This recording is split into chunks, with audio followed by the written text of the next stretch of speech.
Warahmatullahi wabarakatuh. Saya perkenalkan diri dulu ini karena ada bapak-bapak mungkin yang belum tahu. Nama saya Sarif Ahmad Hakim. Saya dari Ormas Persis Persatuan Islam. Terkait dengan apa yang telah disampaikan tadi bahwa kriteria Mabim sudah berubah jadi kriteria Mabim baru dan disepakati oleh para menteri agama di 4 negara Mabim tersebut, maka saya selaku utusan dari Persis sangat merasa berbahagia, berbangga. Kenapa? Karena memang Persis sejak tahun 2012 itu sudah merubah kriteria Imkanuru yang Mabim versi lama ya ke tanda kutip lah kriteria Mabim yang baru, meskipun dulu itu dalam nomenklaturnya itu berbeda kalau di Persis itu. Jadi dulu memakainya adalah beda tinggi 4 derajat, kemudian jarak elongasinya adalah 6,4 derajat. Nah kemudian versi yang Mabim baru itu kan 3 derajat, itu adalah ketinggian, tapi sebenarnya ekuivalen sama saja. Nah, kenapa saya merasa berbahagia atau Persis merasa berbahagia? Karena selama ini ketika Persis merubah dari kriteria sebelumnya yaitu Mabims yang lama kepada kriteria yang baru yang kami sebut dengan kriteria astronomis, itu seringkali terjadi perbedaan ya dengan kalender pemerintah yang notabene masih berpegang kepada kriteria Mabim lama gitu. Dalam catatan kami itu sudah 7 kali itu, baik itu awal Ramadan, kemudian Idul Fitri maupun Idul Adha. Tapi alhamdulillah kesemuanya itu karena kita juga beristihad bahwa ya tidak bisa lah keputusan sidang isbat itu ditolak, ditentang, itu akhirnya kita juga sepakat juga dengan keputusan pemerintah. Namun dengan adanya perubahan dengan kriteria yang baru kan otomatis kami istilahnya antara kalender kami dengan pelaksanaan Idul Fitri, Idul Adha itu tidak akan berbeda lagi dengan pemerintah. Di awal-awal sudah bisa dipastikan gitu bahwa akan sama dengan pemerintah. Nah ini adalah dari Persis ya. Jadi Persis itu memang dari sejak awal itu mendukung sekali karena ini adalah sesuai atau sama dengan apa yang dipegang selama ini gitu. Dan harapannya ya dari dulu juga mudah-mudahan cepat berjalan. Cuma ini kan sudah lama itu keinginan perubahan kepada kriteria yang baru itu sudah lama itu. Bahkan dulu saya sempat di Bogor itu pertemuan itu paling lambat 2015 harus sudah punya kriteria Mabim yang baru. Nah, itu berapa tahun itu dari 2015 sampai sekarang. Nah, jadi itu mungkin sebagai ungkapan rasa syukur saya dan juga bagaimana posisi Persis dalam hal memandang. Insya Allah mungkin setelah selesai ini kalau boleh saya minta hasil dari kesepakatan para menteri itu dibagi, kemudian nanti akan dibawa ke ormas kami ya, ke PP Persis, disosialisasikan dan mungkin mereka akan merasa berbangga dan berbahagia. Terima kasih. Terima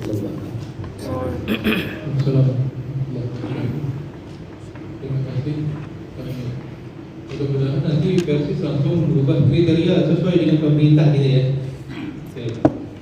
Persis Persis kriterianya sama dengan pemerintah dan Bukan, pemerintah ngikuti Persis.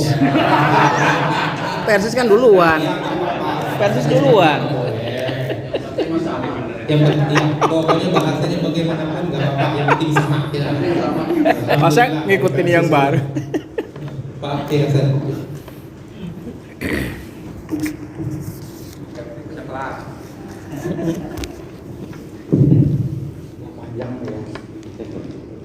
Assalamualaikum warahmatullahi wabarakatuh.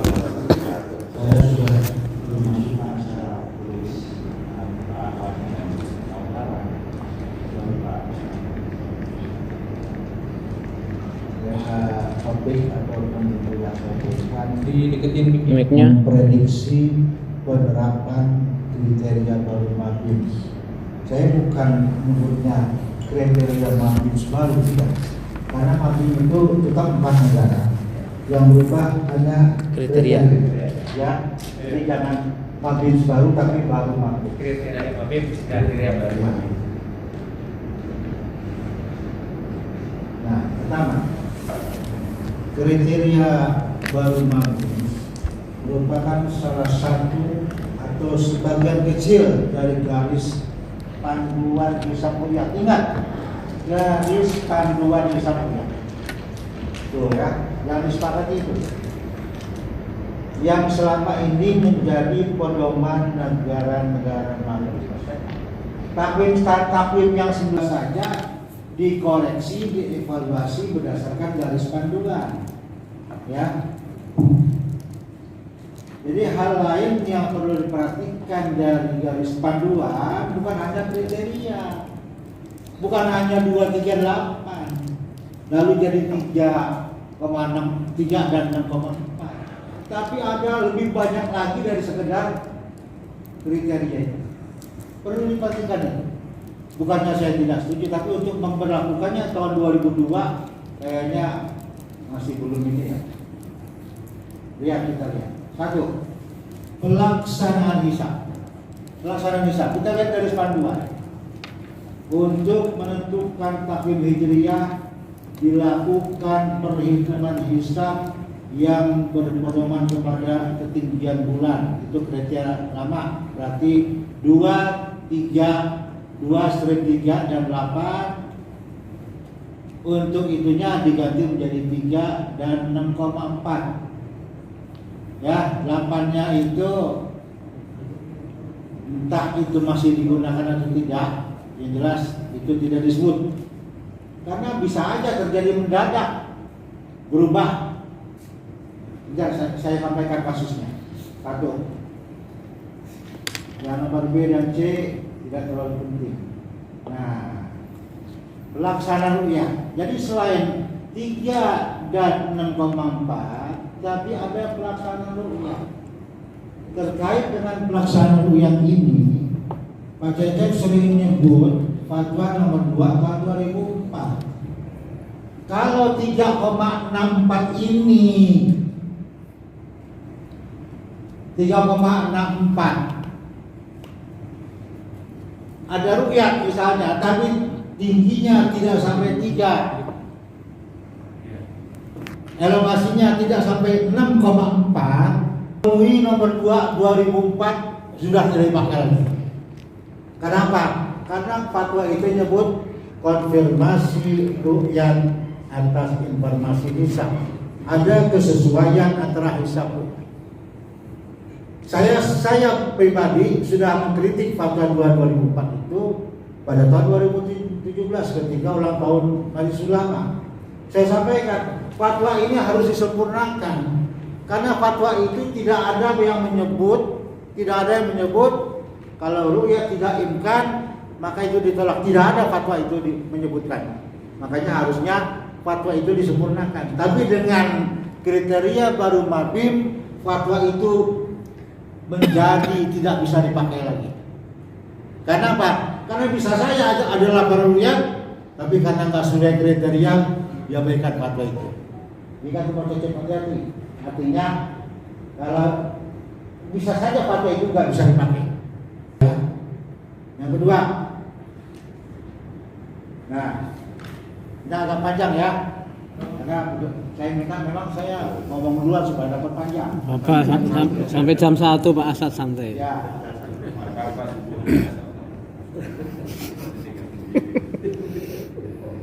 Nah. Kemudian selain Islam ru'yah dilakukan menentukan awal bulan Ramadan kepada Zulhijjah dengan catatan sebagai berikut. Ru'yah awal Zulhijjah untuk pengecekan, tapi bagi Brunei bukan untuk pengecekan. Ya, itu bukan tentu.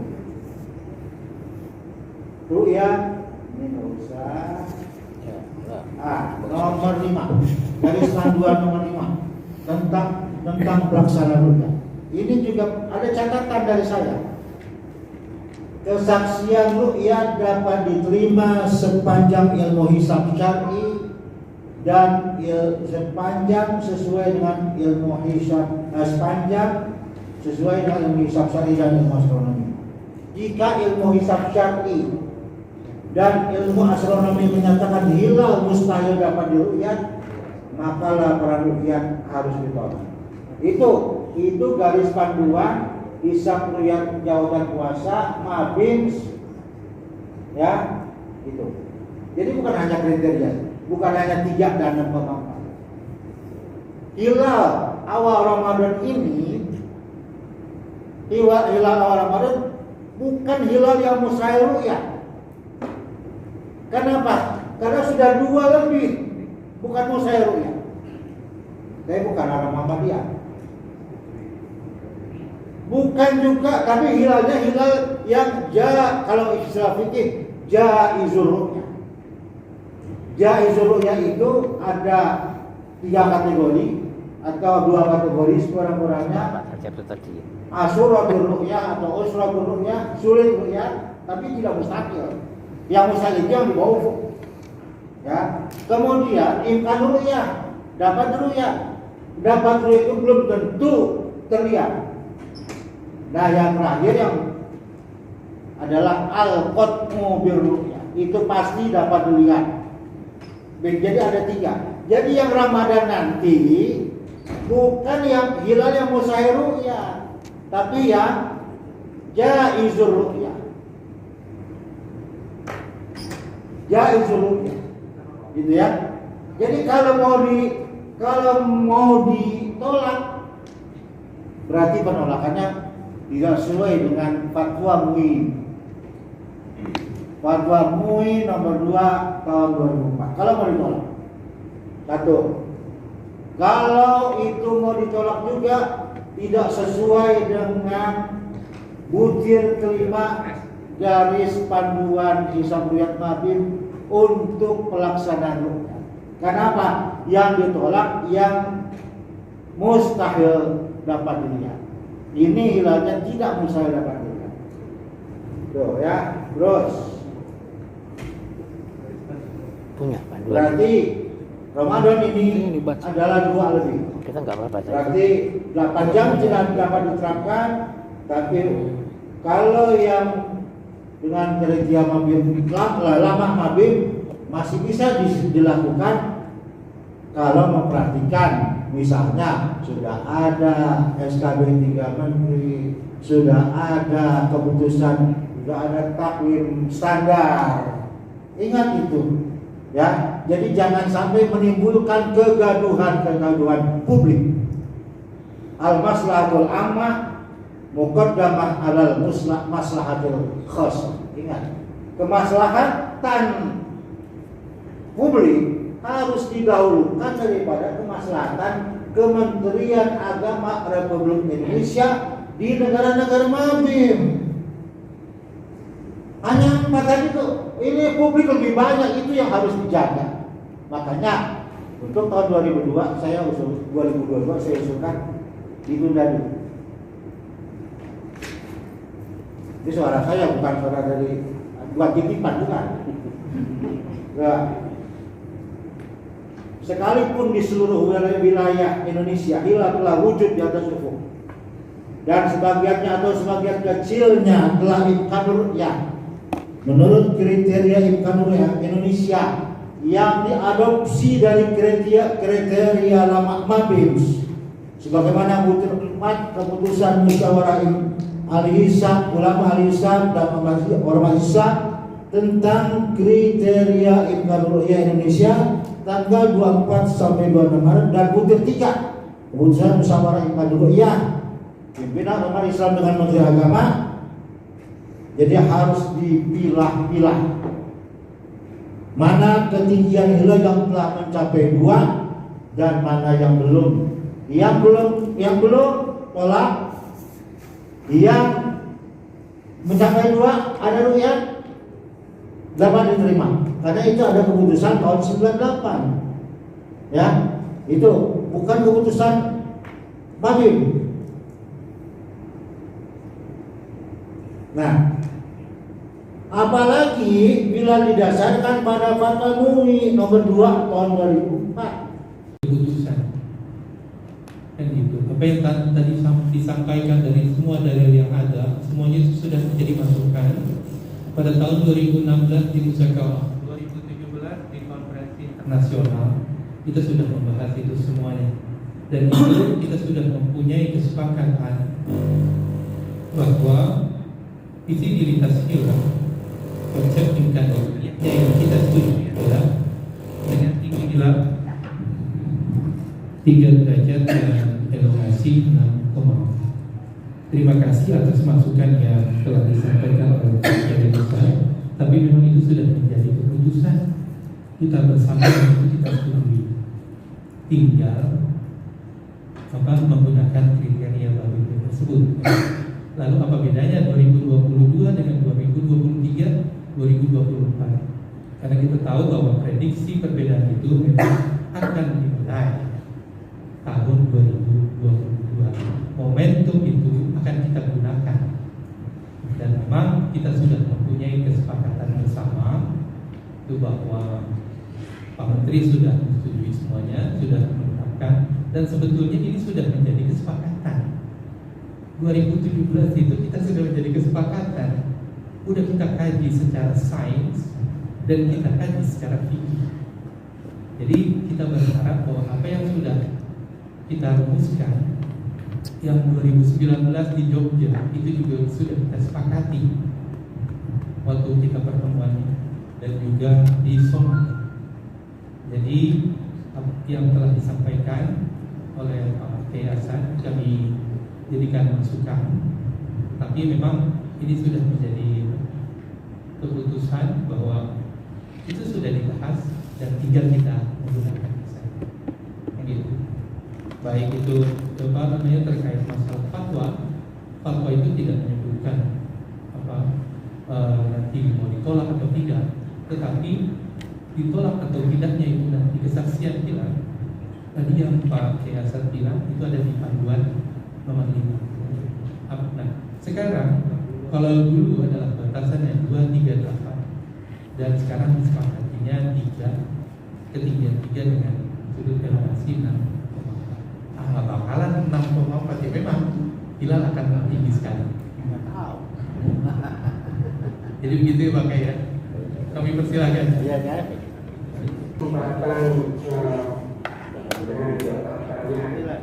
Kesepakatan Kementerian Agama dengan Kementerian Agama Brunei, Malaysia dan Singapura. Saya kira satu kemajuan bahwa ada kesatuan di tingkat regional, dan ini saya kira momentum yang baik juga kalau mulai diterapkan tahun 2022 setelah 2023 ini, karena tanpa dengan kriteria baru pun potensi perbedaan awal Ramadan ada. Jadi walaupun dengan kriteria 2 derajat, ini potensi untuk tidak terjatuh hilal itu juga besar. Jadi kemungkinan untuk awal Ramadan ini ada yang tanggal 2, kemudian dengan kemungkinan tanggal 3 dan kriteria Mabim juga tanggal 3. Untuk yang Idul Fitri, memang dengan kriteria 2 derajat kita akan serahkan semuanya akan tanggal 2 Mei. Tapi kalau dengan kriteria baru Mabim ini dilihat karena elongasi 6,4 derajat itu berada di sebelah utara Sumatera, sedikit di luar sesungguhnya. Jadi Ini juga bisa dilihat Malaysia dan Singapura itu kalau tidak salah sudah menetapkan Idul Fitri itu sekitar tanggal 3 Mei, seingat saya berita ya. Jadi kalau misalkan Indonesia mengikuti kriteria 2 derajat untuk Idul Fitri, ya kemungkinan akan seragam secara nasional di Indonesia, tetapi kemungkinan akan berbeda dengan di Malaysia dan Singapura. Kemungkinan juga benar juga. Nah, hal yang penting saya kira terkait dengan penerapan ini sesungguhnya kalau kita merujuk pada rekomendasi Jakarta 2017, ini sesungguhnya mengarah pada kalender global. Jadi kalau Muhammadiyah pada saat muktamar di Makassar 2015 itu mencari kalender global tapi belum mendefinisikannya, baru mencari-cari satu alternatif itu kalender global ala Turki. Ini menjadi kesempatan untuk juga mengkaji terkait dengan rekomendasi Jakarta 2017. Substansi dari rekomendasi Jakarta 2017 ini tidak sesungguhnya. Kriteria minimal 3 derajat dalam masih 6,4 derajat. Kemudian garis tanggal internasional sebagai garis tanggalnya ini supaya masih berlaku internasional. Kemudian yang ketiga itu adalah terkait dengan kesepakatan pada otoritas tunggal. Nah, kalau misalkan tadi Menteri Agama Brunei, Indonesia, Malaysia, Singapura menjadi satu kesepakatan, ini tentu menjadi otoritas kolektif regional. Jadi ini menjadi cikal bakal untuk nantinya kemudian dikembangkan ke globalnya, tentu mungkin bisa organisasi kerjasama Islam atau OIC bisa dijadikan. Tetapi minimal di tingkat regional ini sudah ada kesepakatan otoritas menteri-menteri agama tersebut. Jadi ini yang saya kira akan menjadi cikal bakal juga kalau seperti Muhammadiyah mengikuti hasil muktamar 2015 untuk menggunakan kalender global. Memang apa perbedaan kalender global mungkin dengan ala rekomendasi Jakarta? Itu hanya masalah markas saja. Dan markas ini kan secara sifatnya ijtihadiyah. Jadi kalau menggunakan markas global seperti Turki, itu bisa jadi Amerika, benua Amerika sudah memenuhi kriteria, tetapi di Indonesia justru di bawah dengan kriteria yang sudah pun itu tidak masuk. Dan juga ada terkait dengan yang musyak atau hari meragukan. Jadi daripada Indonesia itu masuknya hari yang meragukan, setidaknya di regional Asia Tenggara masuk pada hari yang meragukan, yang mestinya mengikut pada hari yang lebih pasti dengan menggunakan markas Asia Tenggara bagian barat sesuai rekomendasi Jakarta ibaratkan lebih baik lagi. Jadi saya kira mudah-mudahan ini itu menjadi pertimbangan dari Muhammadiyah untuk mengimplementasikan hasil muktamar Makassar 2015 untuk menggunakan kalender global sehingga rekomendasi Jakarta menjadi salah satu alternatif dan kesepakatan Menteri Agama untuk menggunakan kriteria 3 derajat ketinggiannya adalah masih 6,4 derajat. Saya kira satu kemajuan implementasi yang lebih masyarakat. Saya kira demikian. Terima kasih. Terima kasih. Pak Setiati. Assalamualaikum warahmatullahi wabarakatuh. Terima kasih dan Bapak Kepala Biro yang menyampaikan bahwa sesuatu undang-undang tidak dapat dilaksanakan sepanjang undang-undang itu belum diketahui oleh masyarakat. Undang-undang yang sudah disahkan saja ditandatangani oleh Presiden tidak serta-merta hari itu juga dilaksanakan. Contoh yang paling tragis adalah Undang-Undang Lalu Lintas, ya 15 tahun. Undang-Undang Peradilan Agama bisa masuk ke Mahkamah Agung masih ditunda 3 tahun. Nah, kemudian berkaitan dengan ibadah, potensi tahun ini adalah amat sangat rawan. bila tahun ini dilaksanakan sebagaimana tadi disampaikan Ustaz Asad, maka akan merepotkan Kementerian Agama menjadi cibiran masyarakat banyak. Harus dipikir ulang. Ya. Yang pertama sesungguhnya kami bukan masalah kriteria disempurnakan. Kami ikuti 3 kali musyawarah penyelesaian takwim. Pertama adalah di Jogja, kemudian di Denpasar, kemudian di Singapura. Seperti itu. Selalu Pak Asad sebelumnya mengikuti, selalu menyampaikan dalam hal pandangan penjelasan itu satu adalah garis panduan. Kita hanya berfokus, tadi Pak Asad sudah menghubungi karena tahu kronologinya bagaimana musyawarah penjelasan takwim ya, dan rupiah di tingkat mabim ini, dan kami 3 kali mengikutinya. Selalu ditanyakan pedomannya adalah garis panduan dulu, kemudian kisah syari'inya, rupiah syari'inya itu bagaimana, barulah kriteria itu masuk. Kalau hanya tadi itu sampaikan hanya kriteria, nanti agak gejolak. Gitu saja sudah ada panduan saja, Brunei Darussalam tidak mengikutinya. Padahal sudah ada garis panduan penjelasan takwim dan rupiah. Maka oleh karena itu disempurnakan. Selain kriteria yang sudah bikinlah garis panduan. Di antaranya garis panduan itu, bila mana sudah terpenuhi kriteria, apakah masih harus istiqmal? Nah itu. Malaysia malah mendahuluinya. Kalau sudah sesuai dengan kriteria yang dulu 238, maka tidak perlu istiqmal. Tapi Brunei tidak, harus istiqmal. Nah itu. Jadi mohon kami dengan Pak Asad ini sarannya itu diperhatikan oleh Pak Kasubdit dan Bapak yang dari sekalian mabim itu, mohon disempurnakan garis panduannya itu.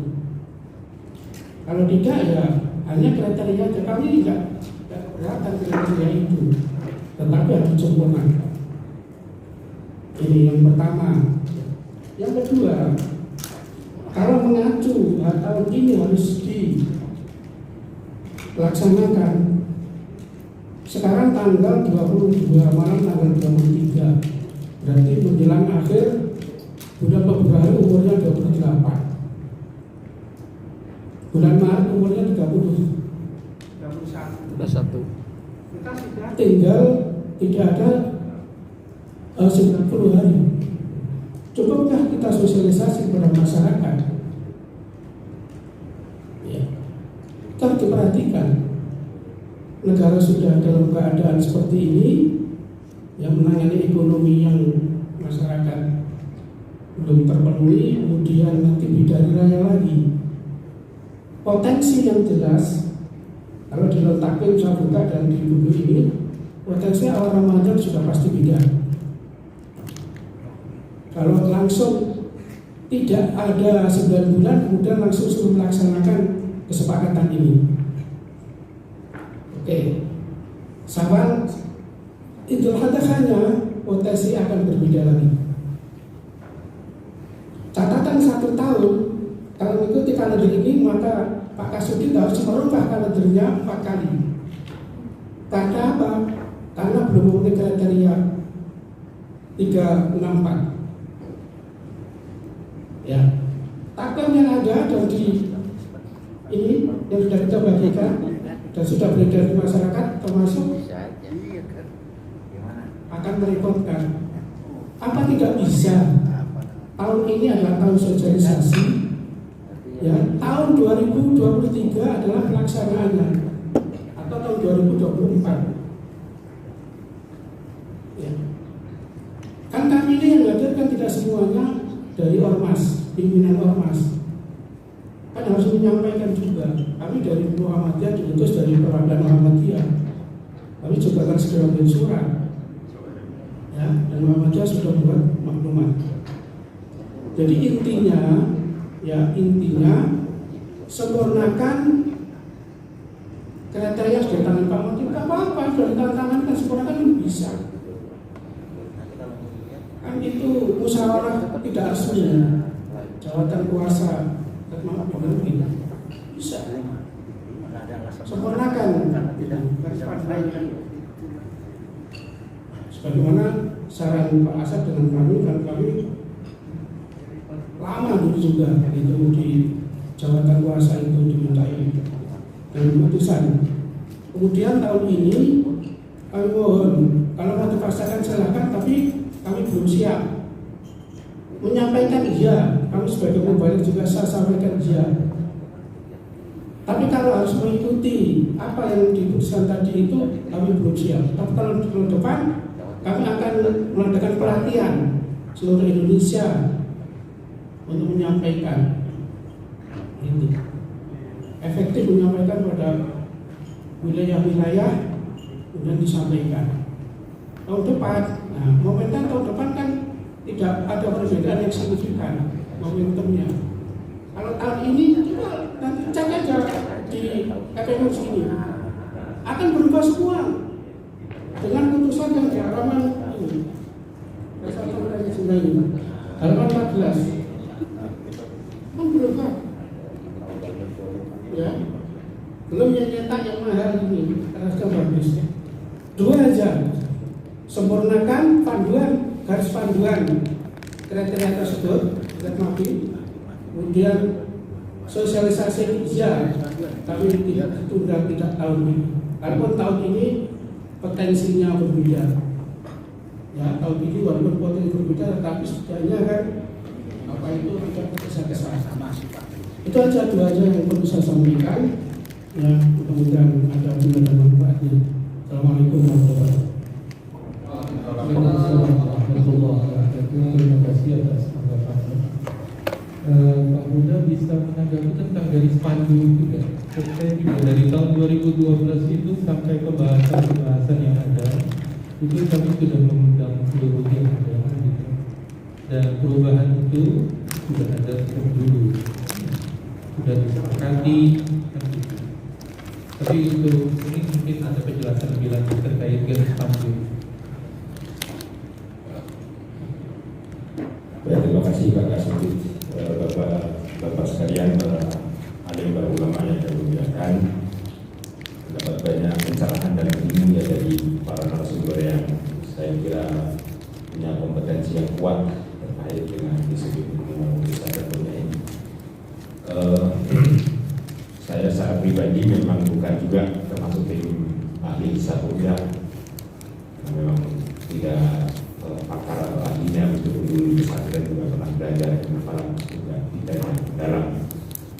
Tapi begini Bapak Ibu sekalian, kita tadi sudah banyak juga dijelaskan dan diberikan kronologi oleh Pak Karo. Saya kira itu juga latar belakang yang patut menjadi perhatian dan pandangan kita semua, bahwa munculnya imkan ru'yah baru di anggota Mabims ini tentu tidak serta-merta dalam waktu yang singkat dan dekat ini, tapi perjalanannya sangat panjang dengan tentu diskusi, seminar, halakoh yang juga sangat panjang. Tadi Pak Kasubit menyebut apa yang disampaikan oleh Kiai Hasan, Pak Jatim ya, itu juga sudah banyak didiskusikan, sudah banyak diseminarkan macam-macamnya, dan itu pasti juga sudah dilakukan di semua negara anggota Mabims itu sendiri, sehingga kemudian muncul imkan ru'yah yang baru itu. Artinya apa Bapak Ibu sekalian, bahkan di tahun 2017, yang itu artinya sudah 4 tahunan yang lalu, sebenarnya ini sudah dicapai kesepakatannya, kesepakatan untuk menaikkan kriteria imkan ru'yah dari 2 ke 3, 6, 4 itu. Dan tentunya ini semua juga saya nggak tahu persis karena saya tidak mengikuti waktu itu garis panduan mestinya sebelum imkan ru'yah sudah ada logikanya kan. Mungkin imkan ru'yah itu muncul serta-merta juga. Ya saya mungkin tidak bisa memberikan bukti kronologi atau dokumen terkait ya, tetapi secara logika dan aturan protak penetapan imkan ru'yah mestinya garis panduannya juga baik setelah disesuaikan. Karena itu Bapak Ibu sekalian, ketentuan imkan ru'yah baru ini lalu kemudian disepakati dan ditandatangani oleh semua menteri. Saya boleh sampaikan memang yang menginisiasi banyak terkait dengan kesepakatan imkan ru'yah baru ini adalah dari Brunei. Tentu motivasinya ya jelas untuk masalah amah. Ya kaidahnya sama ya masalah amah berdamun ada masalah yang khusus jelas, tapi tafsir dan implementasinya bisa beragam. Justru munculnya kesepakatan menteri-menteri agama Mabim ini untuk mendefinitifkan, untuk memastikan masalah amah di masyarakatnya masing-masing. Oleh karena kalau kemudian para pemimpinnya sudah kira-kira menemukan titik kesepakatan, diharapkan para masyarakatnya sudah tidak terlalu banyak friksi-friksi atau khilafiyah yang terjadi. Nah, karena itu Bapak Ibu sekalian, saya tadi pelajari beberapa dokumen dan memang sudah saya baca. Ada kesiapan secara lisan memang yang sudah pernah disampaikan oleh Menteri Agama Indonesia terkait dengan kesiapan Indonesia untuk mengimplementasikan imkan ru'yah yang baru ini dimulai tahun 2022. Nah, ini dari surat Menteri Agama ini, Menteri Agama Indonesia mengirim ke Menteri Agama Brunei. Sini kalau boleh saya baca misalnya gini, dalam pada itu keputusan SOM Mabim sekali ke-44 tahun 2019 telah terluput waktunya untuk dilaksanakan. Jadi 2019 itu tidak sempat dilakukan. Yang sepatutnya disepakati oleh menteri-menteri anggota Mabim pada tahun 2020 di Indonesia yang tadi tidak terjadi pertemuannya. Memandangkan keadaan negara-negara anggota Mabim masih dalam suasana pandemi, maka sukacita dipermohonkan pertimbangan supaya segala perkara memerlukan keputusan segera boleh dibuat melalui referendum. Nah, mana tadi saya mau langsung ambil ke intinya.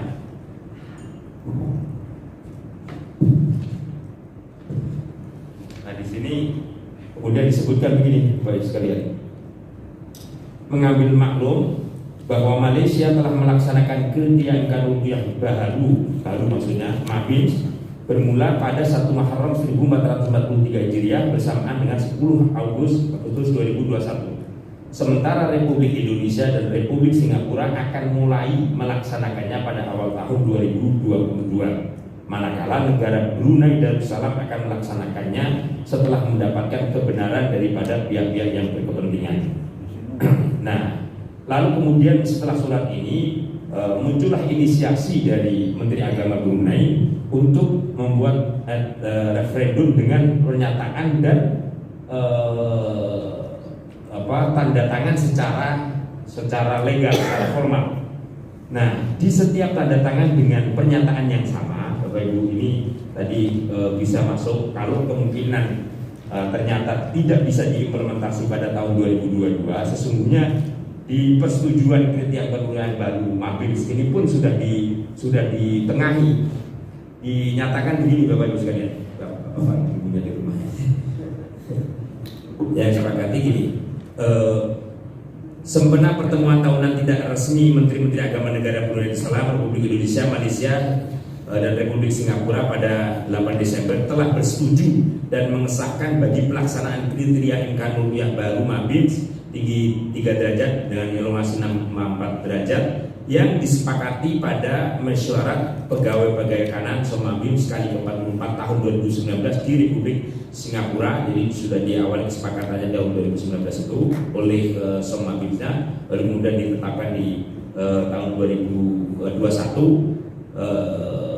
untuk dilaksanakan pada tahun 2021 Masehi. atau 1443 Hijriah, atau ini ada bahasanya tertakluk pada kesediaan setiap negara anggota untuk mengimplementasikannya.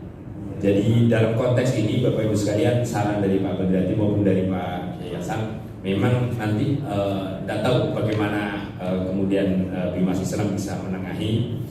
Kalau sekiranya dari para pimpinan ormas dan tim ahli hisab memang menyatakan kemungkinan kesiapan implementasinya belum dimungkinkan di 2022, sungguhnya tidak menyalahi dengan apa yang sudah ditandatangani ini, karena ditandatangani Pak Menteri pun juga pernyataannya masih itu, atau tertakluk, maksudnya tertakluk itu kembali kepada kesediaan setiap negara, kesiapan maksudnya kesiapan setiap negara anggota untuk mengimplementasikannya.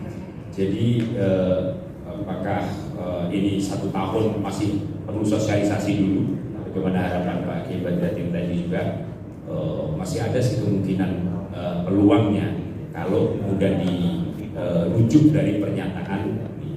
Nah, nanti bagaimana tim dari Bimas Islam itu menegaskannya. Saya hanya membaca dari unit Bapak kronologi persuratan yang ada di Sekretariat Mabim, dan saya sendiri sebagai ketua di Sekretariat Mabim, karena di KLN begitu protapnya sekretariat masing-masing di negara, sementara di Indonesia ada di HKLN yang kami ikuti. Saya kira demikian Pak Ismail. Terima kasih.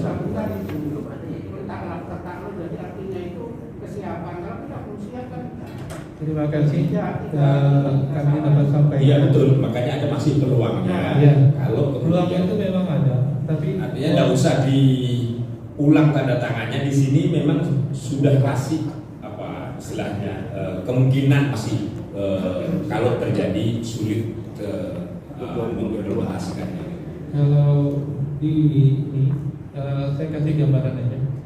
Sebetulnya semuanya sudah tahu implementasi mau 2022, 2023, 2024 tidak akan pernah ketemu, dan memang itu akan diundur terus, kan gitu.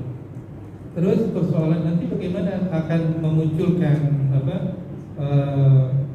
heboh lagi. Ya memang kita sudah tahu bahwa kami itu kemarin itu berpikir bahwa ini adalah tahun perubahan, tahun di mana kita sudah semuanya mengetahui bahwa tahun 2022 itu adalah tahun perbedaan. Untuk selanjutnya berbeda terus sampai beberapa tahun lagi Pak Caca, kita akan sama lagi, kan gitu. Nah, momentum ini sebetulnya di surat Pak Menteri juga itu sudah ada ketegasan bahwa Indonesia ini akan melakukan mengawali di 2021. Itu yang tertakut itu ungkapan dari Brunei terkait mungkin kita juga nggak tahu apa kok bisa bahasa ngambang seperti itu. Tapi di Somali ataupun dari perjalanan ini, bagi saya kita ini bukan lalu langsung diimplementasikan, bukan, tetapi perjalanan ini sudah 10 tahun yang lalu. Ini sudah bisa diingat sama semuanya. Ini adalah keinginan 10 tahun yang lalu, bukan tahun kemarin.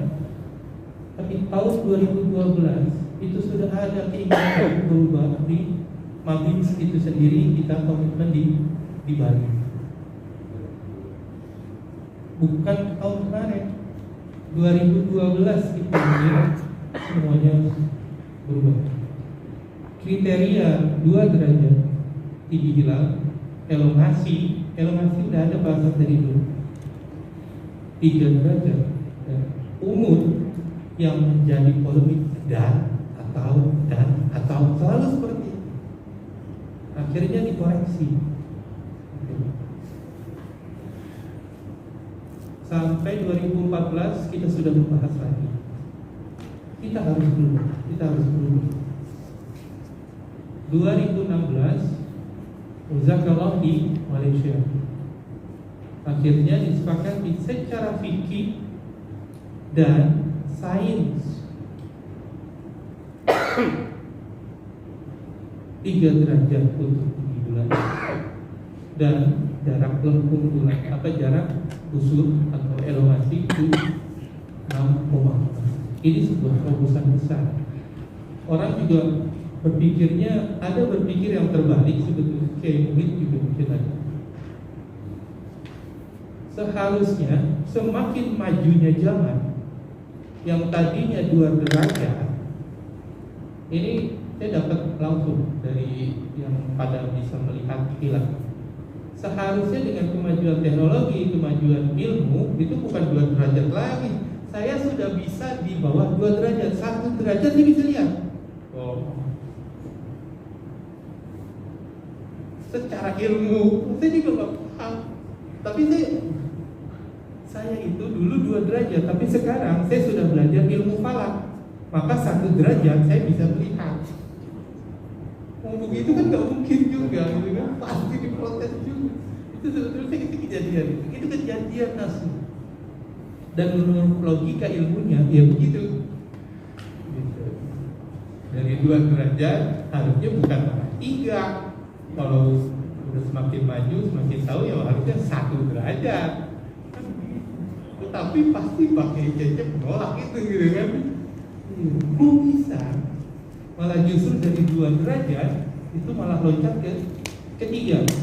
Dari 3 derajat, nah ini perubahan yang sangat besar sekali yang saya lihat, yang sangat signifikan adalah dari elongasi 3 derajat loncatnya ke 6 derajat. Ini loncatan besar gitu. Dan pengalaman saya rukyat selama 7 tahun, saya itu sebetulnya setuju sama Pak Muji. Saya itu gak terlalu pengaruh dengan irtifak atau dengan tinggi hilal. Tetapi yang sangat signifikan adalah apa? Justru jarak lengkung matahari, jarak busur itu ke bulan atau elongasi, itu yang dijadikan limit danger. Bahwa apa? Jauhnya dari matahari itulah yang menyebabkan hilal dari matahari. Nah, karena apa? Karena saya juga pernah dapat bahwa hilal itu yang sudah sampai ke ufuk, kan gitu. Bahkan jadi istilahnya 0, tapi kan nggak mungkin juga gitu. Nah, dengan loncatan 3 derajat dan elongasi 6,4, ini bagi kami pelaku rukyat itu adalah sebuah kemajuan. Gitu. Kalau mempertanggungjawabkan yang 2 dengan elongasi 3 itu sangat tinggi sekali. Dan memang waktu kita membahas terkait tentang garis pandu itu dari tahun 2012 itu garis pandu itu sudah tidak kita perhatikan. Saya juga nggak tahu waktu itu apakah kenapa garis pandu itu sudah seakan-akan itu ya sudah, saat garis pandu itu adalah tahun-tahun sebelum 2012. Setelah tahun 2012 yang menjadi kesepakatan adalah apa yang telah digariskan di dalam setiap pertemuan Mabim. Minit Mabim itu adalah sebuah keputusan. Gitu. Nah, saat keputusan itu ya otomatis kalau menurut saya itu sudah yang garis pandu dulu itu berarti sudah tidak pernah dipakai lagi karena memang dalam pertemuan itu sudah sudah langsung menggunakan minit yang ada. Nah, minit itulah yang dijadikan dasar dalam pertemuan Mabim kan gitu. Saya nggak pernah ada, itu besok bikin garis pandunya dulu. Ayo ini.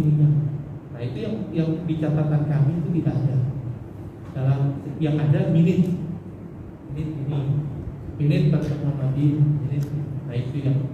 Tapi memang nanti kita akan telusuri lagi. Cuma memang untuk implementasi dari apa yang telah disampaikan oleh Yuda, saya rasa kita tetap komitmen bahwa itu berdasarkan surat Bapak Menteri Agama gitu, terkait bahwa Indonesia akan menggunakan pada tahun 2021. Kenapa? Pada tahun 2022. Ya. Karena apa? Dari mulai 2018 itu kita sudah punya komitmen yang diundur-undur doang, dan saya melihat bahwa ini cuma mundur aja, begitu tidak, sehingga saya pikir bahwa kita sudah tidak lagi waktunya untuk mundur, tapi kita kasih pedoman kepada masyarakat. Perbedaan tetap ada dengan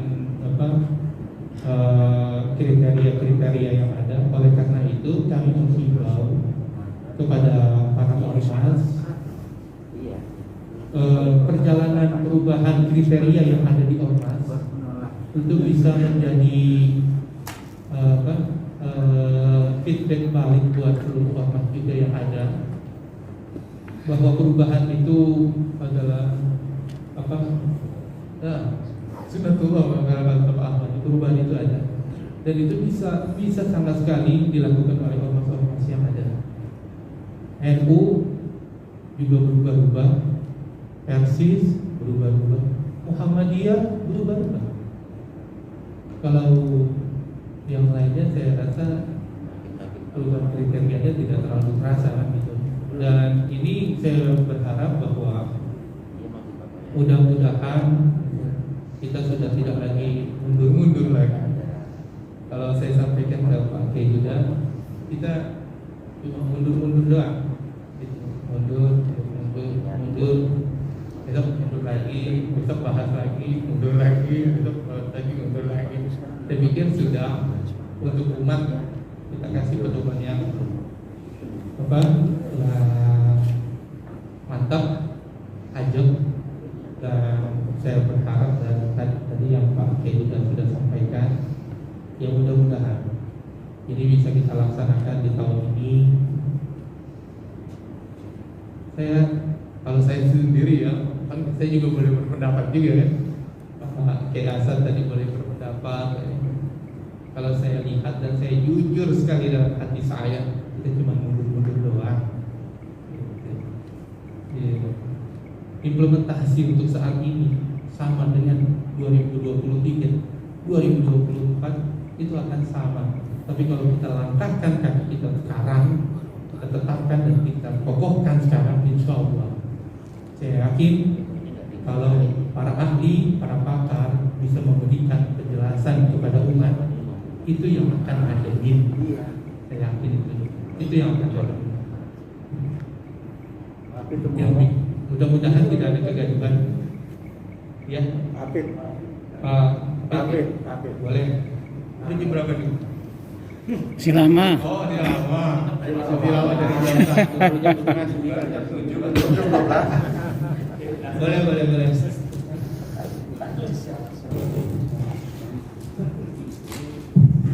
Terima kasih atas kesempatan yang diberikan. Bismillahirrahmanirrahim. Assalamualaikum warahmatullahi wabarakatuh. Pak As'ad malah menghindar dari komen saya nih, karena komennya Pak As'ad bikin saya bingung pusing. Karena kita sekarang ini kan sudah sampai kepada kriteria baru, dan saya kira diskusi mengenai mengapa angka kriterianya 3 dan 6,4 itu nggak jadi bahasan lagi. Nggak perlu kita bahas historis yang lama, diungkit-ungkit lagi, mau sampai subuh nggak selesai.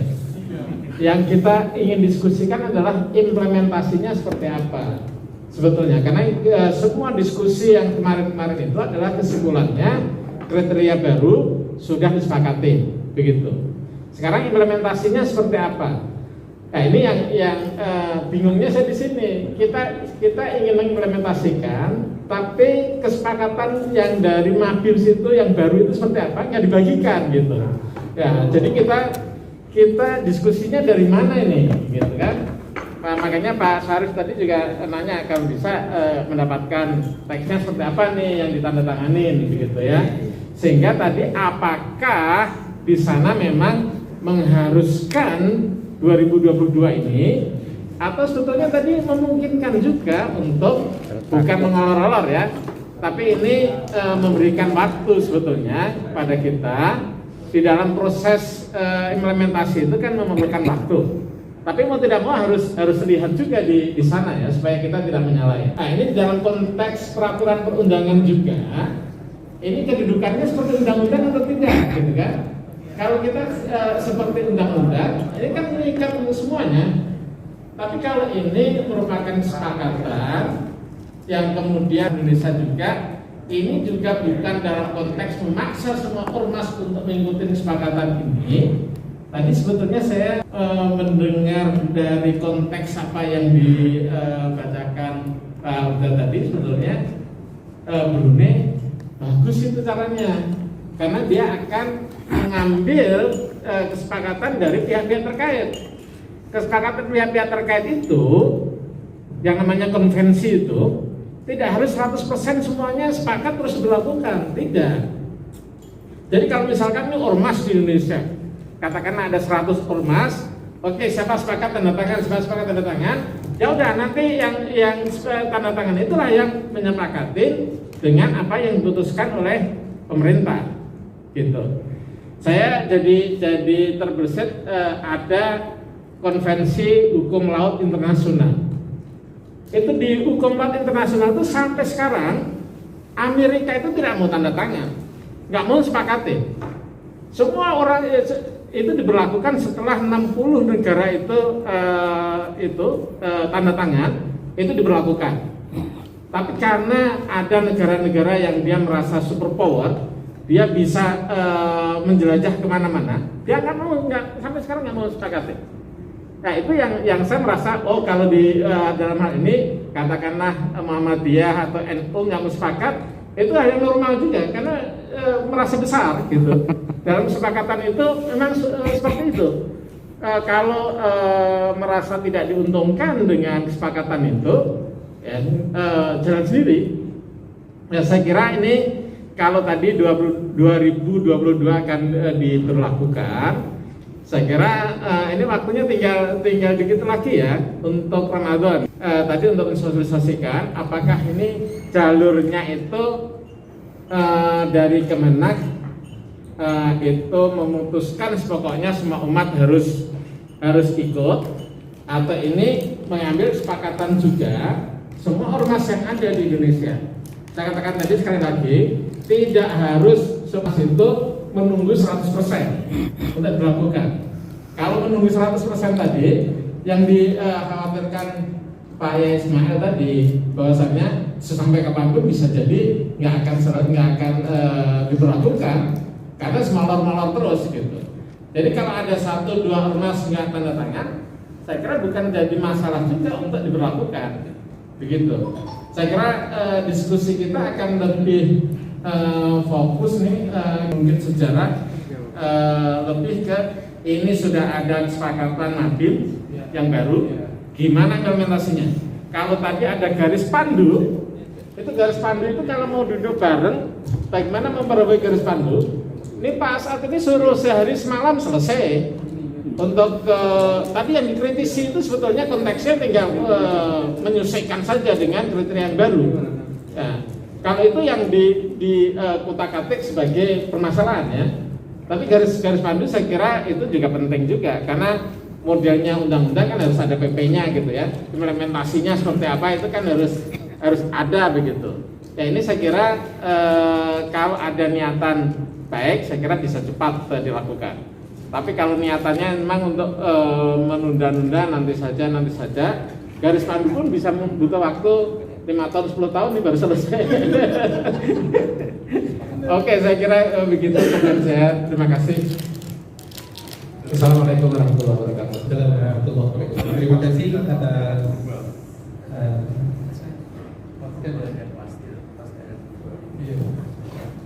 dari Pak David atas masukannya. Jadi kalau memang menunggu, ormas itu punya masing-masing kriteria, dan bukan hanya dengan kriteria Mabim yang baru ini lalu kriteria NU berubah, kita paksakan untuk mengikuti, terus Muhammadiyah harus langsung berubah, tidak ada, tapi menghimbau. Kalau serentak bareng mengikuti, insya Allah akhirnya akan sama kan. Karena memang saat ini sampai saat ini masih kita punya kriteria masing-masing, ya itu yang terjadi. Tapi memang kita tidak memaksakan, sama seperti surat edaran Pak Menteri, bukan berarti langsung MU berubah, kementerian berubah. Tadi yang berubah versi saja ya.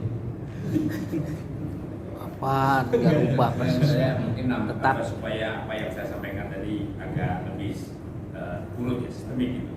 Mohon mungkin ada sedikit kayaknya tadi agak kurang pas dipahami. Semoga ini bisa mengklarifikasi gitu. Jadi kalau kita setback sejenak tentang kronologinya, jelaskan tadi mulai dari 2017 seminar internasional tentang ini sudah memberikan bentuk 2017 dari yang sudah definitif, ya, di mana Indonesia sebagai tuan rumahnya, penetapannya 3 derajat dengan 6,4 ini. Lalu 3 tahun setelahnya tahun 2019, tentu ini sudah melalui perjalanan panjang dan diskusi yang panjang juga, disepakati semua anggota MABIM menggunakan kriteria baru kaduriyahnya itu. Nah itu disomnya di para pejabat tingginya. Lalu mau ditetapkan oleh menteri-menteri agamanya pada tahun 2020 di Indonesia, kan begitu. Tapi 2020 tidak terjadi pertemuannya karena pandemi, sehingga diundur 2021. Di 2021 pun molor, akhirnya disepakati pertemuannya hanya virtual, dan itu tanggal 8 Desember kemarin. Ketepatan saya menyiapkan segala sesuatunya. Dan di situ semua menteri agama menyepakati, makanya saya sampaikan secara lisan maupun secara surat jawaban Menteri Agama ke Menteri Brunei selaku Menteri Penghubung di MABIM itu memang mempersiapkan implementasinya di tahun 2022 ini. Nah, meskipun Malaysia sudah mengawali, negara paling pertama 2021 Malaysia sudah mengimplementasikan 3 derajat itu. Nah, Singapura sama Indonesia memang menegaskan dirinya akan mengimplementasi di 2022. Sementara Brunei itu mengikuti kesepakatan 2 negara ini, dan berarti Brunei pun akan melakukan 2022 ini. Nah, ini hal yang kemudian ditindaklanjuti oleh Brunei dengan istilahnya referendum persetujuan secara formal dengan tanda tangan itu. Nah, dalam tanda tangan itu tadi kan kemudian bahasanya muncul bahwa pelaksanaan implementasinya bisa dimulai pada tahun 2021. Mengapa? Karena Malaysia sudah memulainya, sehingga dimulainya dari 21 atau indikasi ini tertakluk kepada kesediaan setiap negara anggota untuk mengimplementasikannya. Sementara tadi 2 negara Singapura dan Indonesia sudah menegaskan dirinya diimplementasikan 2022 dan Brunei mengikuti. Jadi kalau melihat kronologinya jelas sekali implementasinya ini Pak Habib, Indonesia baik secara langsung maupun secara resminya melalui surat itu memang mau mengimplementasikan di 2022 ini. Nah, tinggal sejauh mana, mohon maaf, konsistensi Pak Menteri Gusmen terkait dengan apa yang sudah saya yakin kan sudah beliau sampaikan dari tantangan ini, pastinya meskipun ada klausul yang menyatakan tertakluk kembali dengan kesiapannya. Saya nggak yakin kalau ini kemudian akan mundur lagi, karena itu beliau sudah sampaikan secara terbuka juga. Jadi kira-kira itu Pak Ismail. Kami persilakan Pak Prof. Susikna dulu.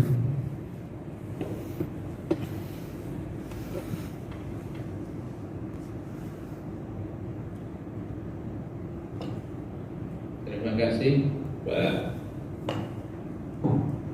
Nasruddin, Bapak Ibu. Saya mohon maaf ini nggak tahu semuanya ya. Assalamualaikum warahmatullahi wabarakatuh. Suara saya bisa didengar Pak? Jelas Pak. Alhamdulillah. Tidak usah tegang lah, ini tanggal yang bagus loh. Jadi mudah-mudahan hasilnya bagus. Saya yakin ini Bapak yang hadir semuanya ini niatnya tulus ya. Ada yang dari Kalimantan datang, itu kan sebuah usaha yang serius ya, dari Kalimantan sampai datang ke Jakarta. Pak Yudin itu sampai seperti itu kan luar biasa. Jadi kalau saya begini ya, singkat saja. Kalau diskusinya kan sudah ramai. Malam ini saya kira bikin indah saja. Ambil jalan tengah ya. Kalau memang kita mau mengimplementasikan ya, tentu tadi sudah ya argumentasi dari semua pihak. Tadi saya menggarisbawahi apa yang disampaikan Pak Kiai Asad, kemudian Pak Sriatif, kemudian Pak Hafid ya. Mungkin diambil jalan tengah, jangan kalimatnya tahun 2002 tidak harus Ramadan, tapi bisa diambil satu Muharram dengan peringatan yang serius, itu kan masih 2022. Jadi kita ada waktu untuk berkomunikasi, ya ini secara akademik sebetulnya bisa kita komunikasikan, diambil jalan tengah begitu, kemudian semuanya bisa memahami, karena proses di ormas juga harus kita pahami. Sebuah keputusan kan tidak tiba-tiba, ada namanya tanfid, ada proses. Nah, Pak Kasubdit saya kira membisikkannya yang pemberian menteri supaya tidak nanti jatuh dalam ini tadi yang dinyatakan oleh Pak Sriatif. Ini masyarakat dalam kondisi yang ini, kita kalau bisa kan bersama dulu gitu ya. Kan semangatnya kita berubah itu kan untuk bersatu. Itu yang harus kita pegang. Dan mohon maaf ya, ini kalau kita guyon aturan main, legal standing malam ini kita ini pada posisi apa? Kalau tim unifikasi SK-nya belum ada, nah itu kan juga nggak jelas. Maka kita harus mengevaluasi kerja kita. Mohon maaf ya, Pak Kasubdit tadi mengatakan bahwa kita ini sering sudah tahu kita nggak akan berubah. Itu kita harus mengevaluasi ini, mungkin kerja kita yang kurang baik. Ya ini saya mohon maaf, saya harus menyampaikan. Secara akademik tim unifikasi 1 tahun bertemu 2 kali. Itu juga saya kira menjadi catatan penting kalau kita ingin mau mencari titik umum. Jadi bukan ya ini kan proses serius tadi yang dikatakan oleh Pak Yai Asad itu ya. Jadi mungkin ya saya kira kalau memang semangat kita untuk kan ada aspek bayani, ada aspek burhani, ada aspek irfani, sentuh gitu.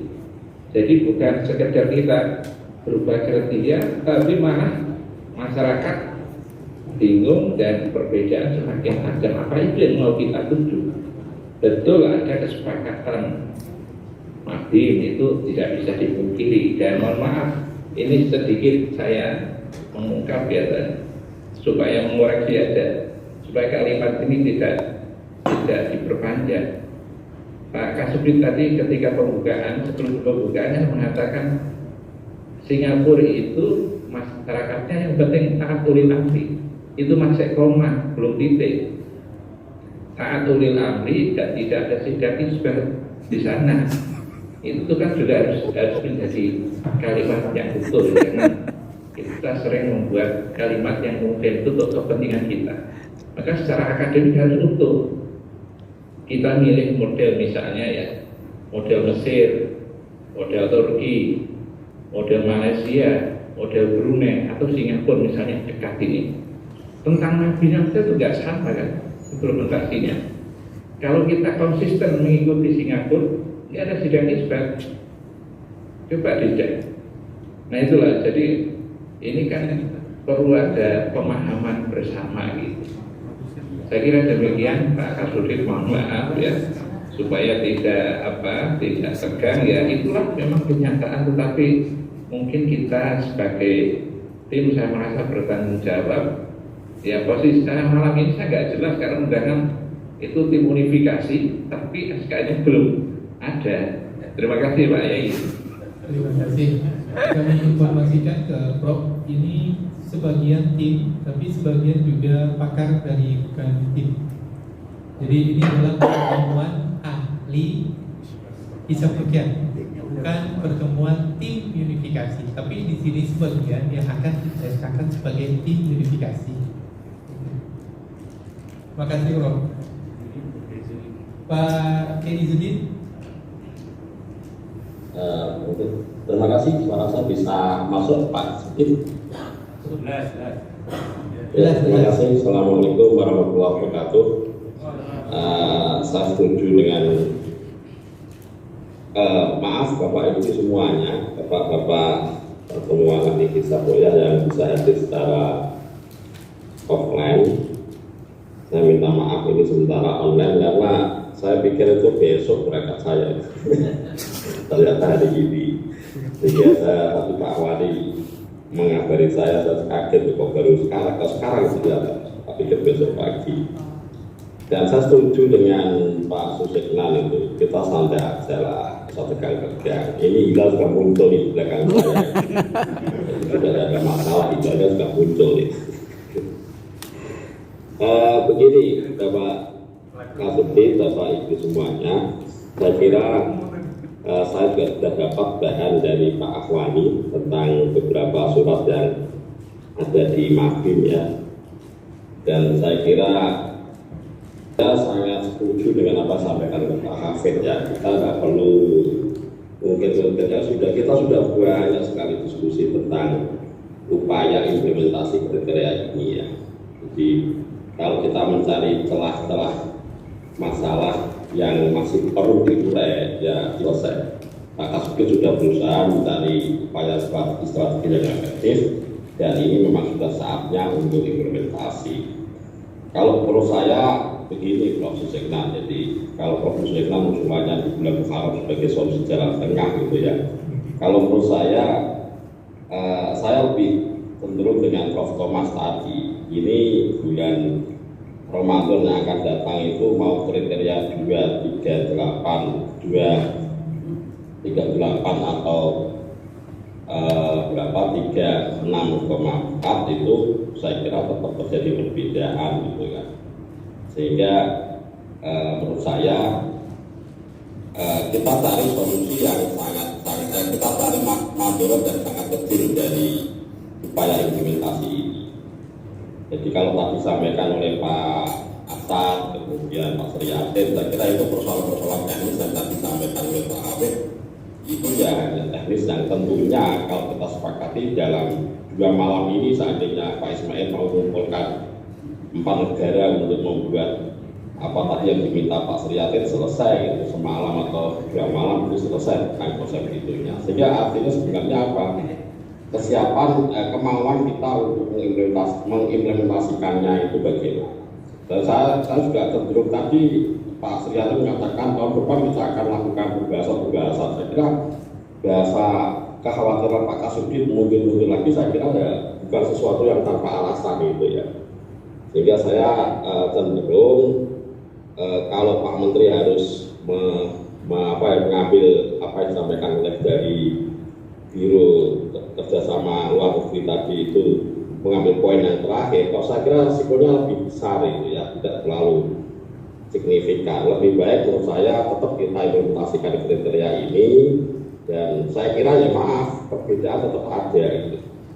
Dan kita bisa siap, kita kan selalu siap ikhtilaf gitu kan, bahasa yang selalu kita munculkan.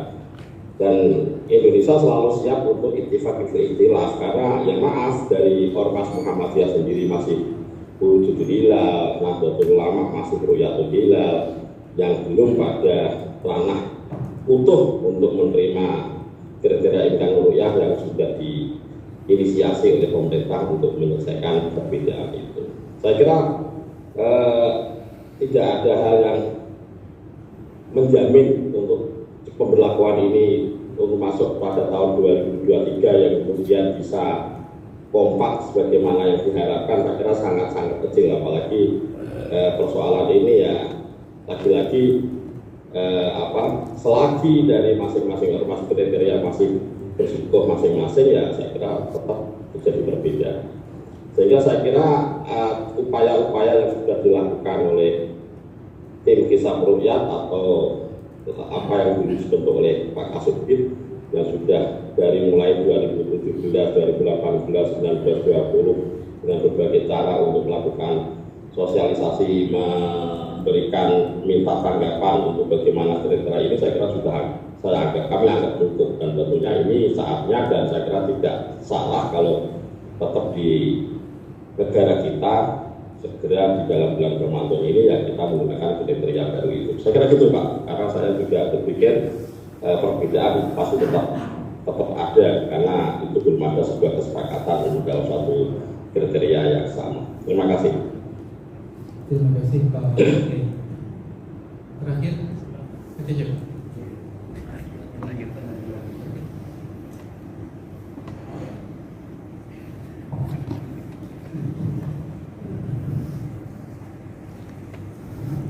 Assalamualaikum warahmatullahi wabarakatuh. Masalah kriteria 3 dan 4 sudah tidak perlu dibahas lagi, karena memang sudah dianggap final. Untuk 9 bulan tidak jadi masalah, kecuali untuk 3 bulan Ramadan, Syawal dan Dzulhijjah, karena di Indonesia masih mempertahankan sidang isbat, betul ya Pak? Kecuali kalau sidang isbat tidak ada, berarti selesai. Seperti Singapura, cukup itu saja. Tapi bagaimanapun, Fatwa MUI nomor 2 tahun 2004 mengatakan bahwa ditentukan berdasarkan rupiah dan bursa. Selama ini yang kita ketahui bahwa hisab dan ru'yah di Indonesia itu sinkron. Hisab yang sifatnya informatif, kemudian ru'yah konfirmatif. Mengapa? Karena dipatok 2 derajat, ru'yahnya pun di bawah 2 derajat ditolak, di atas 2 derajat diterima, apapun yang terjadi. Hanya kadang-kadang kita lupa. Seringkali masyarakat mengatakan isbat penetapan saja. Memang betul, isbat penetapan adalah kewenangan Kementerian Agama.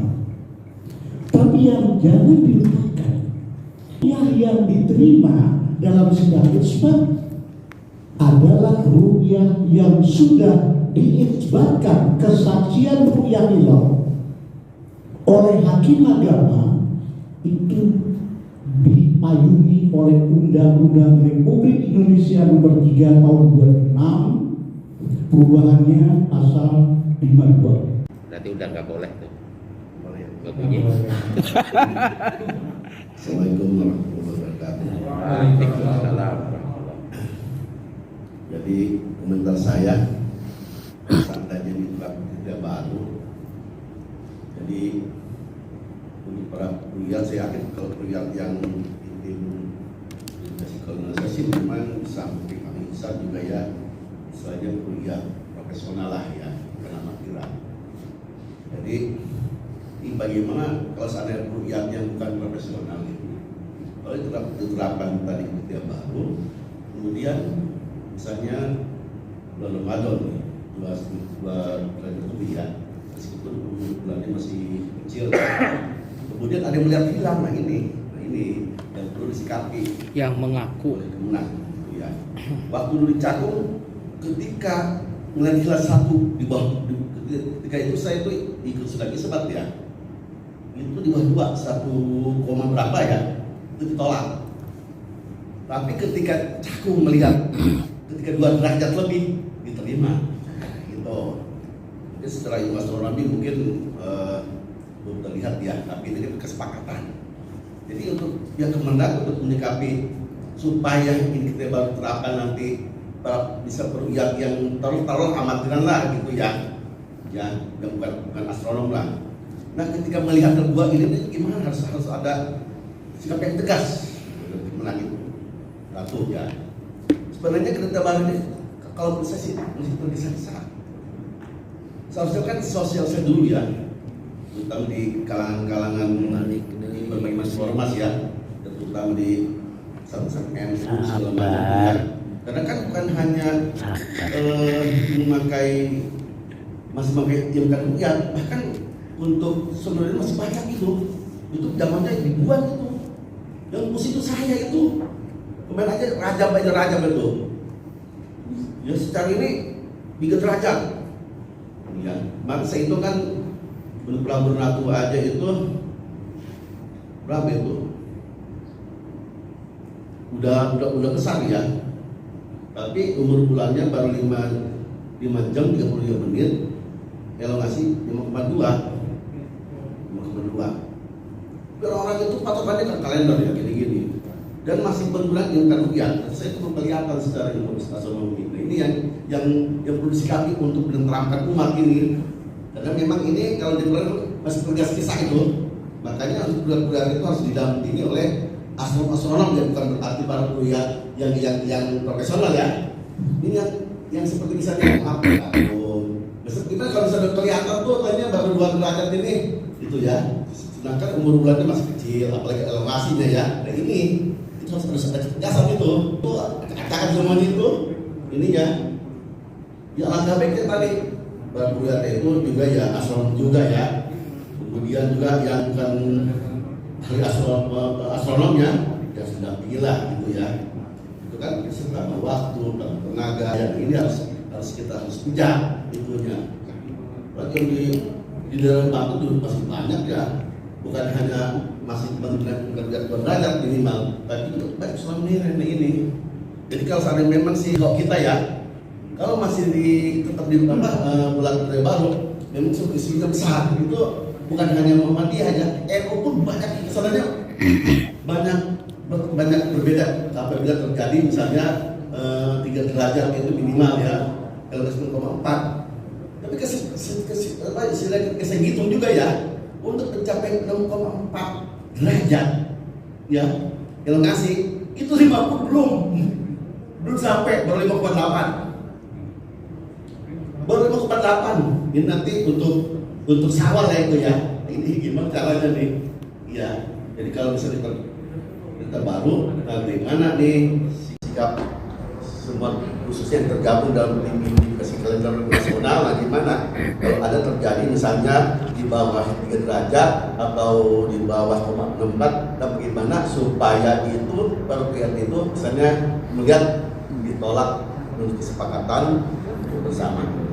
Ya, terima kasih. Oke, ada yang aku berikan itu gambaran juga buat kita bahwa saya juga pernah di Cakung dan ke kami, tapi pas saya lihat ya ternyata memang batas yang itu yang sering dilihat itu memang daerah Tamrin sama gedung-gedungnya itu. Jadi ya kemungkinan besar macam-macam lampu. Padahal kan kalau hilal itu bukan lampu ya, bukan cahaya terbit tapi hilal itu cahaya redup sekali. Memang redup sekali. Kamu tahu nggak ada maksudnya? Itu diem aja. Ini beliau yang hilal Indonesia ini. Tapi kayaknya Pak Kiai Arso ya. Pak Kiai Arso ada di itu. Ada di Zoom tadi. Tadi ada, tapi nggak tahu ada tutup. Ada di Zoom tapi mungkin sudah sare mungkin. Yang ditanya siapa? Sare. Wah, keren. Saya mau nanya ngetes namanya. Gimana makanya jam? Yang di Cakung itu memang itu di lapangan. Tapi kan di SK menterinya apakah masuk nggak ditolak? Dulu itu pernah diterima. Dulu diterima. Dulu kan ada juga kan laporan-laporannya gitu. Kita kalau dirunut dari tahun 72 ya kan.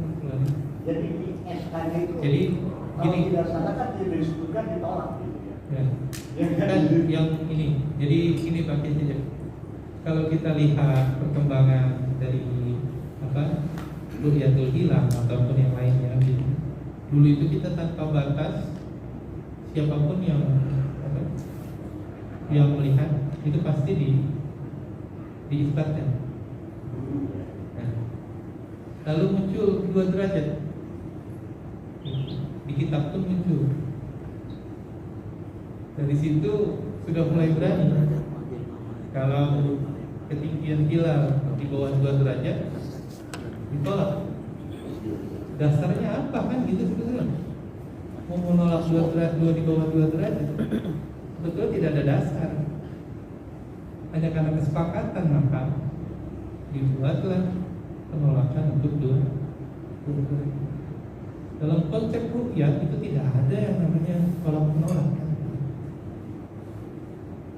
Makanya itu ilmu itu dipakai kan sama Ustadz. Ustadz Imanuddin itu bisa di bawah 2 derajat. 2 derajat kemarin diterima oleh pemerintah. Ya, Gus Muhyiddin jadi saksi. Di bawah 2 derajat saya sudah bisa.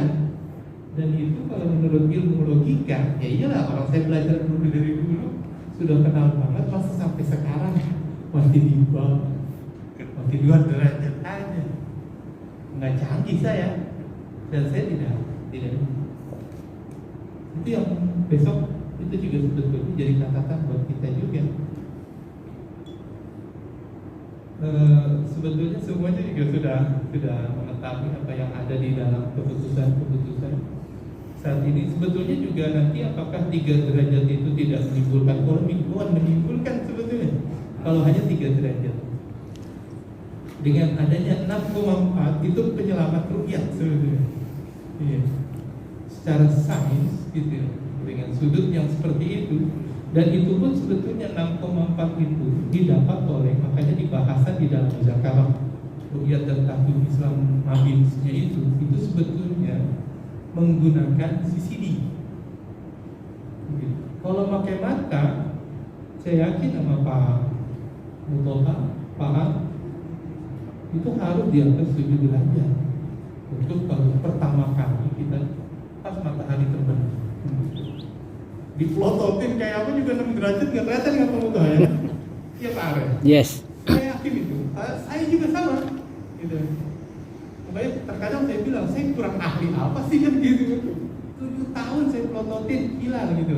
Tapi kalau sekiranya dia baru banget terbenam, lalu hilangnya di 6 derajat, itu kontras cahaya kita mata kita. Saya itu pernah malahan rukyat Muharram yang tingginya 10 derajat, tapi di Arab Saudi. Dipantengin aja itu. Enggak ketemu juga, ternyata di sana itu badai pasir itu tinggi juga dan kontras cahayanya itu. Terima kasih Pak Kiai. Kayaknya sudah. Ya Pak Arya. Ya. Saya tinggal gimana Pak hari ini? Oke. Dikasih kesempatan mic-nya mati habis.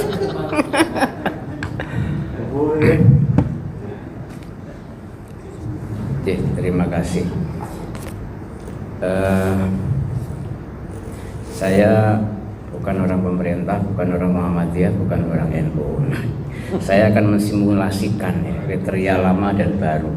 Kalau masih lama, maka ini Isra Mi'raj juga nanti berbeda.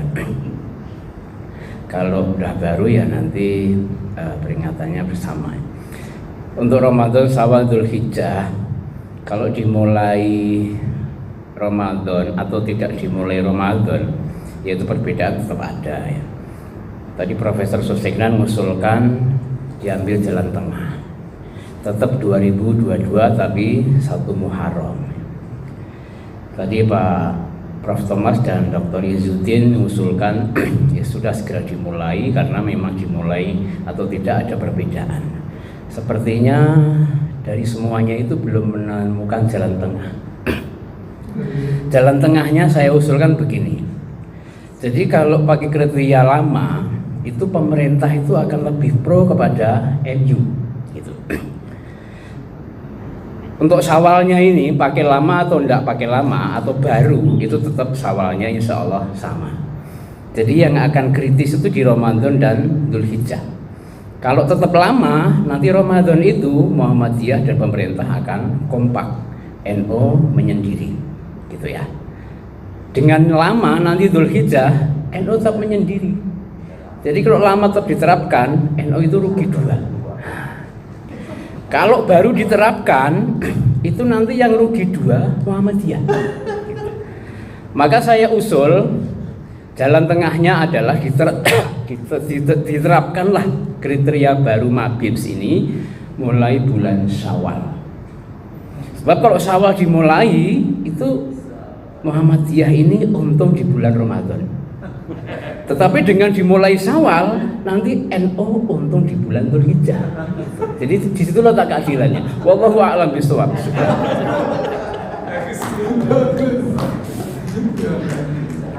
Langsung dikasih bocoran.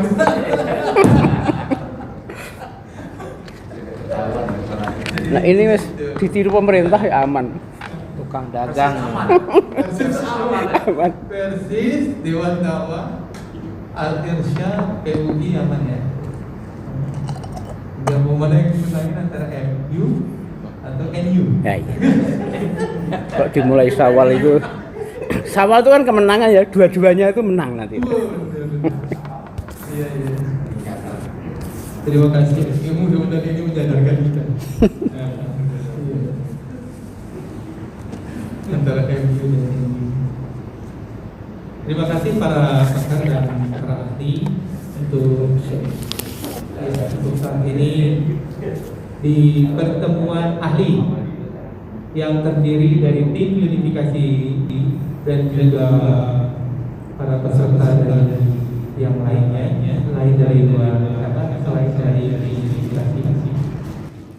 Tujuan kami adalah untuk mensosialisasikan.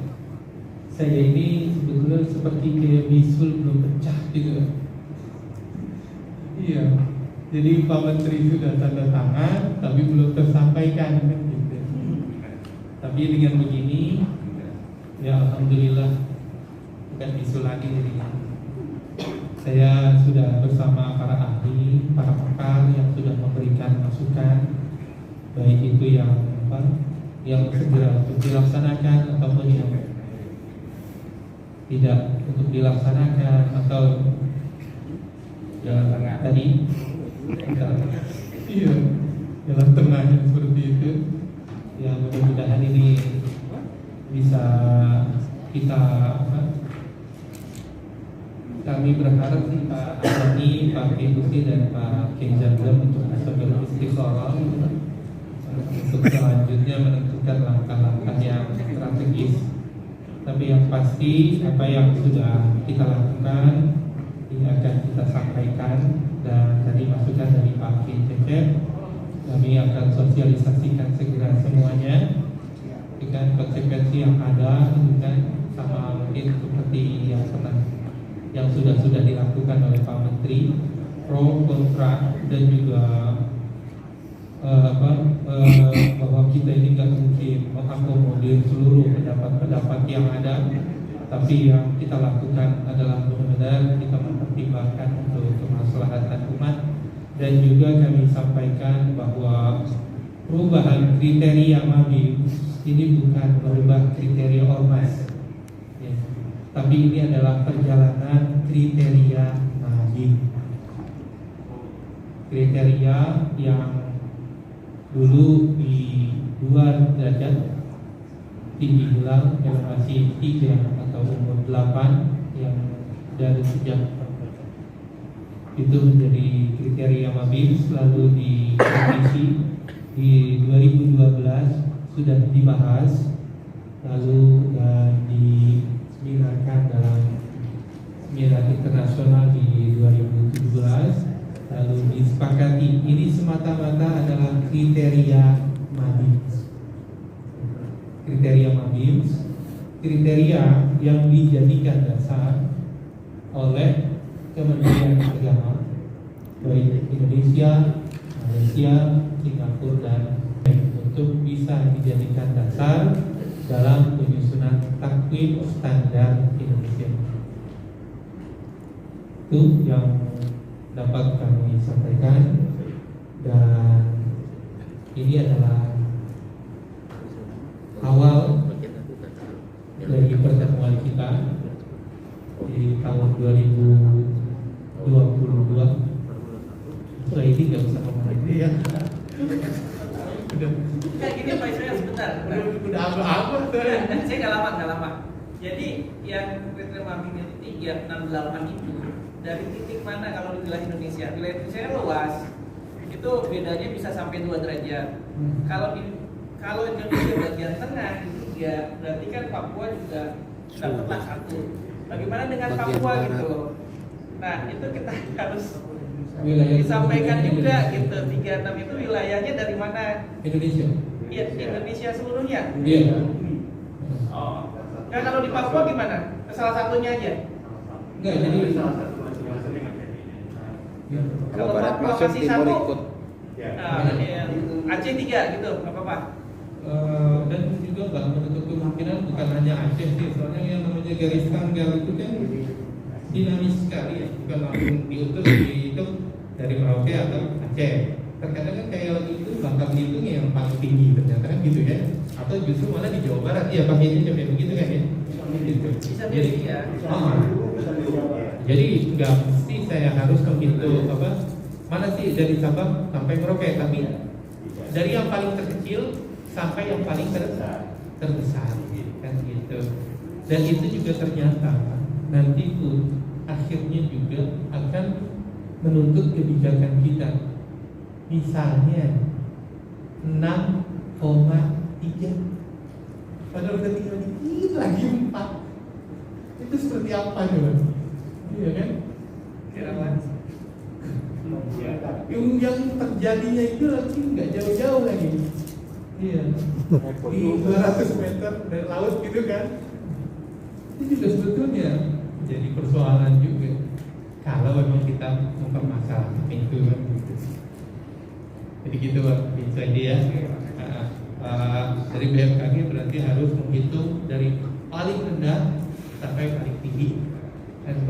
Jadi nggak harus dari Sabang sampai Merauke, tapi dicari nanti setiap kita mau apa, setiap kali kita mau buat takwim, maka kita akan mencari daerah yang paling rendah dan daerah yang paling tinggi. Dan ini juga nanti kita akan bicarakan dengan Mabim, wilayah Teluk Mabim itu seperti apa.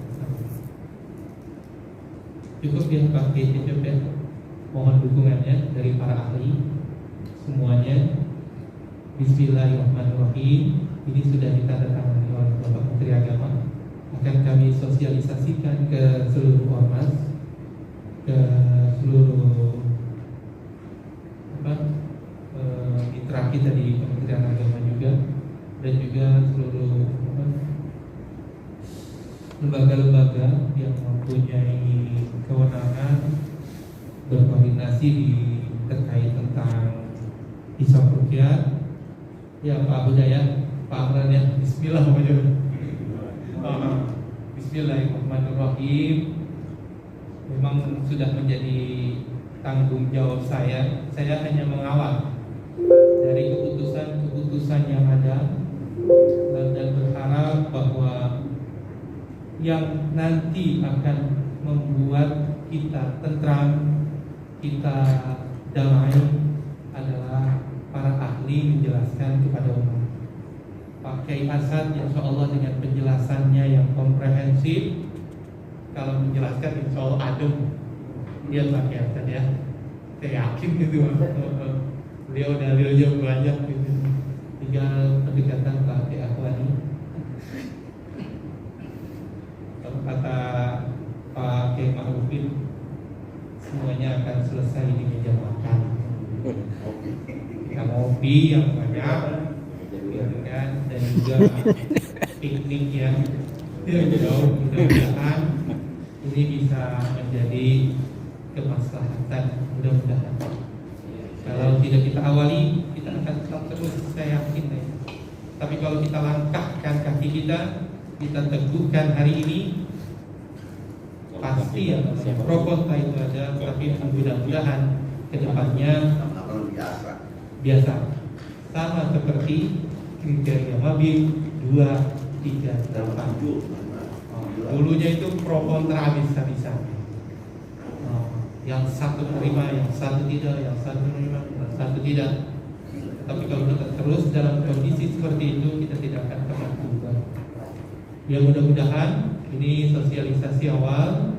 Nanti kita akan bersurat untuk ke semua, baik Mahkamah Agung, BMKG, Planetarium, terus Boska, perguruan tinggi, semuanya akan kita surati. Ormas-ormas Islam ya, insya Allah akan kita surati.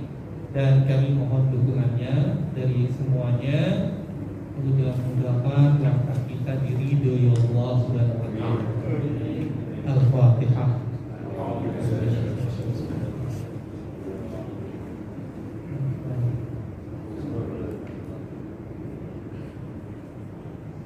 Terima kasih. Pak, boleh? Apakah Rajab ini kan kalau dengan yang baru harus mundur 1 hari? Apakah sudah masuk? Rajab itu kan harusnya tanggal 28 kalau bulan April. Tapi kalau pakai kriteria yang baru di tanggal 1 bulan Maret. Untuk kalender kami nanti kita sosialisasikan lewat surat. Oh, kita akan menggunakan kriteria baru. Itu aja. Nanti masyarakat terserah mau pakai 28 Februari atau 1 Maret. Kami perkirakan untuk bisa begitu. Dan itu tidak ada konsekuensi ibadah yang terlalu besar. Dan uniknya nih Pak, ini saya kasih tahu uniknya di Indonesia. 1 Muharram tidak diisbatkan, nggak isbat nih, walaupun beda, rame nggak? Enggak. Bulan-bulan yang lain, walaupun beda, kalau nggak diisbatkan, nggak rame. Tapi kalau diisbatkan, jadinya rame walaupun sama. Kalau gitu Ramadan nggak usah diisbatkan. Nah, Pak Khairul Huda kedepannya bisa gitu.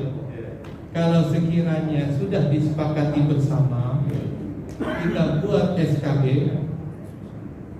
itu adalah isbatnya Menteri Agama. Udah ditetapkan. Pengennya saya begitu. Perhitungannya lain. Kenapa? Nah, makanya kan disamain. Jadi semuanya disamain, gitu kan? Kalender sudah tinggal berjalan, gitu kan? Pak Menteri kan sudah. Nanti langkahnya itu sama seperti Malaysia, Singapura dan. Ya mudah-mudahan kedepannya gitu. Kalau diisbatkan itu melanggar ilmu fikih. Kenapa? Melanggar ilmu fikih kalau diisbatkan. Bahkan diisbatkan itu. Kalau boleh diisbatkan gitu. Jadi diisbatkan di awal, gitu loh. Isbat kalender Hijriah Indonesia. Wow, bukan Ramadan sama Zulhijjah. Isbat kalender Hijriah Indonesia. Harus ya.